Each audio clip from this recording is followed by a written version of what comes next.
एक घर में एक अधेड़ उम्र की औरत कंचना अपने पति दिलीप के साथ रहती थी। कंचना का बेटा सुधीर अपने बीवी बच्चों के साथ अमेरिका में रहता था। वो साल में एक बार 3-4 दिनों के लिए अपने माँ बाप से मिलने भारत आता था।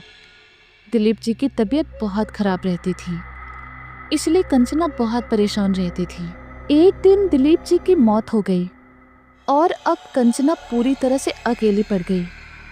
दिलीप जी की मौत की खबर सुनकर उनका बेटा सुधीर अमेरिका से वापस आ गया। उसके बाद सुधीर ने क्रियाक्रम की बाकी सारी विधियां पूरी कर ली और फिर वो अमेरिका वापस जाने की तैयारी करने लगा। अभी वो अपना सामान पैक कर ही रहा था, लेकिन तभी अचानक वहां पर उसकी माँ आ गई। कंचना को देखकर सुधीर ने कहा, माँ, आपको कुछ चाहिए था क्या? तो कंचना ने कहा, बेटा, तुम्हारे पापा भी गुजर गए। अब ये घर मुझे काटने को दौड़ेगा, क्योंकि इतने बड़े घर में मैं अकेली तो नहीं रह सकती। क्या तुम मुझे अपने साथ अमेरिका ले जाओगे?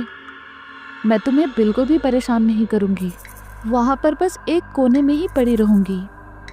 इस पर सुधीर ने कहा, माँ, आप ये कैसी बातें कर रही हो? मैं आपका बेटा हूँ। ये भी घर आपका है और वो भी घर आपका है। सिर्फ घर ही नहीं, मेरी सारी जायदाद पर सबसे पहला हक आपका है। तो आप ये कैसी बातें कर रही हो? सुधीर ने आगे कहा, बस थोड़ा सा काम है मुझे अमेरिका में, वो पूरा करता हूँ और फिर आपको ले जाने के लिए वापस आता हूँ। बस मुझे कुछ दिनों का टाइम दे दो। कंचना ने कहा, ठीक है बेटा, लेकिन जल्दी आना, मैं इंतज़ार करूँगी। सुधीर ने कहा, हाँ, मैं वादा करता हूँ। उसके दूसरे दिन सुधीर अमेरिका चला गया और वहाँ पर वो अपने परिवार और बिजनेस के चक्कर में बहुत बिजी हो गया। 7-8 महीनों के बाद अपने कामकाज से सुधीर को जब थोड़ी सी फुर्सत मिली, तब उसे याद आया कि उसने अपनी माँ से वादा किया था कि वो उसे अमेरिका लेकर आएगा। और जैसे ही सुधीर को ये बात याद आ गई, वैसे ही वो तुरंत भारत चला आया।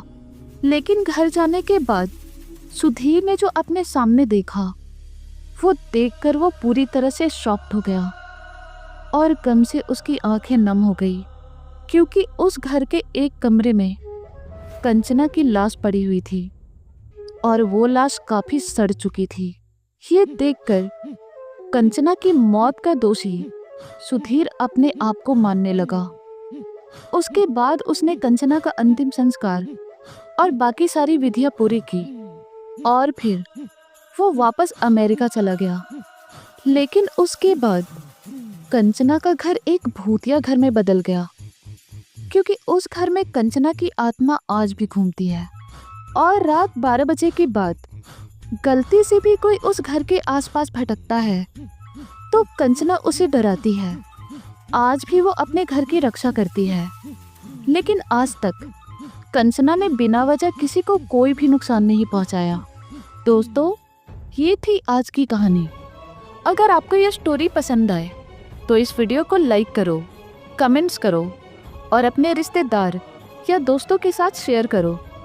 और सबसे ज़रूरी बात, आप में से अगर कोई नया है तो इस चैनल को सब्सक्राइब करो और साथ ही साथ बेल आइकन पे प्रेस करके ऑल नोटिफिकेशन पर सेट कर दो।